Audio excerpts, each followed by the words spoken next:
महाराष्ट्रात धनगर समाजामध्ये अत्यंत श्रद्धेने पूजले जाणारे संत म्हणजे बाळूमामा। त्यांचा जन्म कोल्हापूर जिल्ह्यातील आदमापूर या गावात झाला असे मानले जाते। लहानपणापासूनच ते खूप शांत, दयाळू आणि देवभक्त होते।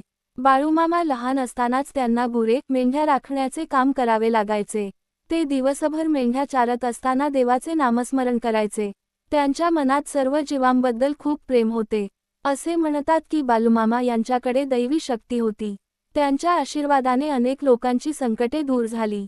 आजारी लोक बरे झाले, अडचणीत असलेल्या लोकांना मार्ग मिळाला। त्यामुळे लोक त्यांना संत मानू लागले। बाळूमामा साधे जीवन जगत होते। त्यांना पैशाची किंवा मोठेपणाची इच्छा नव्हती। ते नेहमी लोकांना सांगायचे की देवावर श्रद्धा ठेवा, प्रामाणिकपणे काम करा आणि गरीब दुर्बळ लोकांना मदत करा। हळूहळू त्यांची कीर्ती दूर दूर पसरली। अनेक भक्त त्यांच्या दर्शनासाठी आदमापूर येथे येऊ लागले। आजही तिथे त्यांचे मंदिर आहे आणि हजारो भक्त त्यांना नमस्कार करतात। कथेचा संदेश: भक्ती,